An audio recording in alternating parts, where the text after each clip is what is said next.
like, correct? Yes. So this is a quick refresher, yeah? So RTs get called, we need our baby on Airvo. I'm gonna plug it in somewhere. Airvo doesn't have a battery backup, so it does need to be plugged in. And we're going to, RTs will connect our circuit. This gets sort of snapped into place. Our, pardon the tangled mess. Our water bag gets spiked. I'm not going to spike this one because then I have to waste my teaching circuit. Okay, so our water bag gets spiked.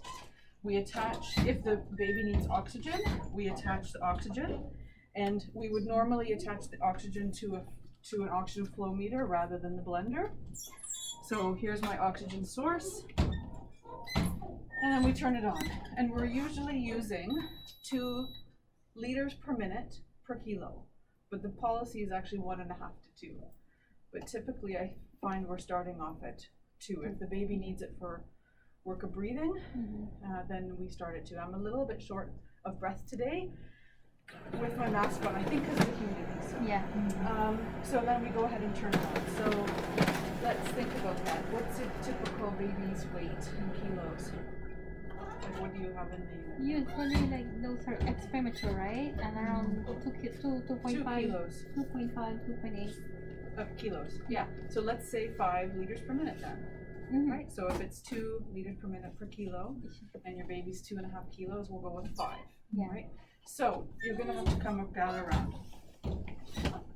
I just attached this one as a sample. Right. This is our teaching one. So the interface gets connected. It's a standard circuit, whether it's adults or kids or babies, just a different interface. So the interface gets connected. This is kink-free tubing, right? That's why it looks like that. And the interface we choose based on baby size for the cannula, but also based on flow rate. It's a combination of the two. You guys are familiar with how the interface works. It goes in the nares. We probably, do you tend to prefer to keep this around the back of the head, yeah? Yeah. So back of the head, these little stickies, I love these. Oh yeah. You know how to use that? Yeah. So it comes off just like Tegaderm onto the baby's face. So they're suggesting that you have one side open, attach into the baby's nares, put it there, attach the one side, and then attach the second side. So it's a nice snug fit. If you ever need to, I'll just put that there. If you ever need to change it, because this on the baby's face gets gooby, right? So you just can detach like this. This Velcro piece stays on the interface. You get a new one of those and replace it, and you can just go ahead and stick it on the baby's face and then just reattach it. Okay, perfect. So the way that all of our Airvos are able to be used on babies or adults. So if we get a peak during this 4th wave or RSV season, we have lots of Airvos that can do babies and peds. We just have to change it into what we call the junior mode, which is what you're always familiar with. It's always going to be in junior mode when it's on a baby. Okay? It just means that the flow is limited and the temperature is set. Okay? So the flow is limited to, I think it's 20 liters a minute on the baby mode. So if you can see here on our screen, once I've turned it on, it does take a few minutes to do the warm-up process, and then everything is going to be good to go. We get that check mark. So I'm going to scroll through my settings. Our temperature is set at 34. That's always set in that on that parameter for junior mode. We can alter our flow rate, and I'm going to do that right now. And we can go down by flow by 1. So I'm going to put our flow at 5 for this baby. And then we're going to, I'm showing, this is the screen that's measuring oxygen percentage. So the way the Airvo works is that the Airvo is always going to give you the flow. Sorry, I'm going to put it on this screen so we can see both the flow and the percentage. The Airvo is always going to, whatever you set, the Airvo will always give 5. The way it does it is that it controls how much is coming from this machine alone, which is a compressor. It's giving only air, sucking in room air from the back and pushing it through to our device, okay? But if we want the baby to have oxygen, then we have to turn oxygen on. Oxygen will be dependent on how much flow we put into the Airvo. At the outset, the Airvo will always deliver 5 liters per minute, but at the blend of what you ask, of how you set your oxygen flow rate.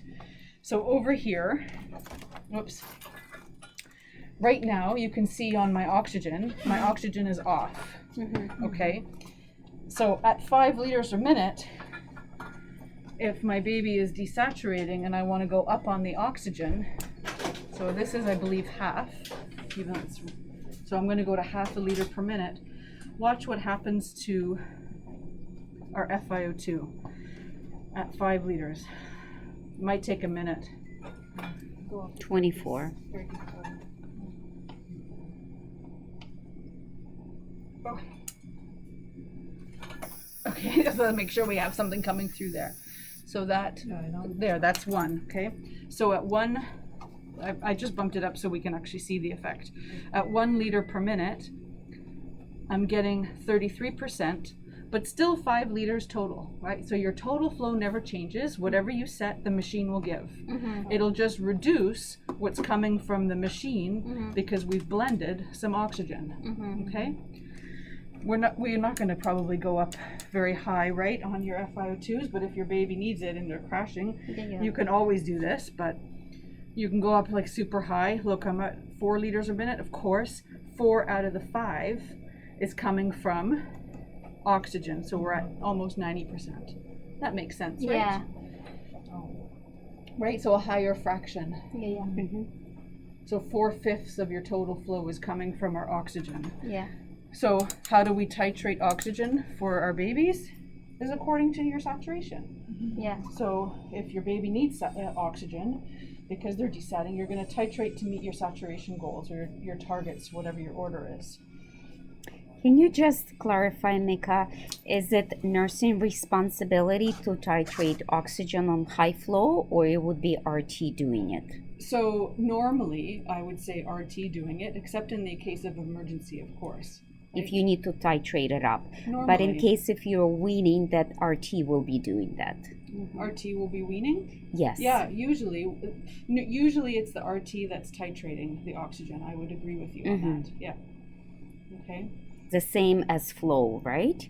So it will be RT who will be weaning the flow and titrating up as Anyway, well. we're updating them what's going on with the AutoSat, right? So they will. That's Yes. right. Yes. Yeah. Because most of the time RT will ask the saturation. We're going to work together, and if your baby's, something changes in your baby's status, you're going to be calling the RT and say, hey, my baby is just desatting, can you come and see? We're going to come and see and adjust, right? We'll assess the patient, we'll check are the prongs in the nose well, is everything, or is the Airvo working properly, is the oxygen, like sometimes what if this gets disconnected, is everything working properly, and then we'll make adjustments. It's just like I know on Draeger, nurses are weaning FiO2 on a Draeger, but I think on a high flow, it's been my experience, and again, you guys have worked here longer than I have. It's been my experience here that it would be the RTs that are weaning flow and oxygen on the high flow, because it's not intuitive. It's not intuitive, and it's not the same system as exactly. So this is very timely. So here's one of our alarms that you're going to see probably the most often. It's saying check water. Very smart machine. It tells us what's wrong. So right now, because I didn't spike my water bag, it's saying check water. It's dry, It'll also alarm like that if we let it run dry, right? If we let this run dry, which means this runs dry, that alarm will come up. All you have to do is respike a new bag. It fills it up, it senses it, the alarm condition will go away. Okay, so there's some in the Kids Health Alliance paperwork that we get, there's some discussion around whether we wean flow or not wean flow. So at 2 liters a minute per kilo, so 5, right? If the baby's starting to look better, you can wean the flow a little bit, but really if the baby is good on 2 and they look great on 2 and they can come off, then they can come off. right? So Kind of we like don't have to- CPAP. yeah. You don't go down on your CPAP to Zero 3, three, you don't. right? You don't. You go either So they're just- good, either they need CPAP or they don't. Yeah. Similar to high flow, either they Okay. need high flow or they Just- don't. So you could go to 1.5 liters per minute per kilo and see how are they tolerating it. But we don't really spend a lot of time weaning, Okay. little by little. Okay, because if they're fine on like a baby, if they need high flow, it's for work of breathing, usually room air, right? And then if they don't need it for work of breathing, then they don't need it, right? We don't do low flow air anymore, do we? No. No. We used to. No more. We don't anymore. Right? Okay. Okay. There are many sizes, several sizes of interface, depending on your size, the size of your baby. And I'm just going to show you this one in case you get. Okay. Anybody has to go work in peds. Oh, So that's this so is big. this is the Oh. biggest pediatric size. Mhm. Okay. So nice, large cannula for the nares, but still with the sticky piece for the face.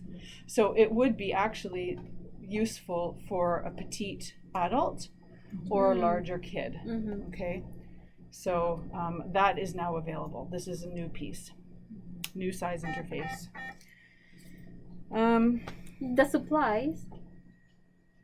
We have it here. Yes. Right? You are doing. Yeah, we have it. Okay. Yeah,